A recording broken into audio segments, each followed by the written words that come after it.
Okay, so Perfect. So the we're PDI-ing this. We were just checking our brake lights, so we got everything's good over there. On our rear, no light. this wasn't working, so we just had a quick look at our brake switch, and these don't come undone like the Leos do, so that all looked good. So we've cut our zip ties here and here, and just pulled this harness down a little bit. And as you can see, there's supposed to be 2 wires coming out of there. And there's only one, so we need to find, and there it is, right. Ooh, there it is, right there. So you want to put that back in there, which is, I'm gonna have to get some pliers and stuff in there to do that, but that's what you need to do. Yeah, 2 hands. Okay. And sometimes it's the ground. This is your ground here.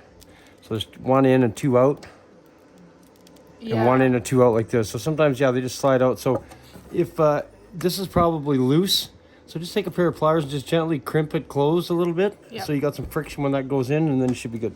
Thanks.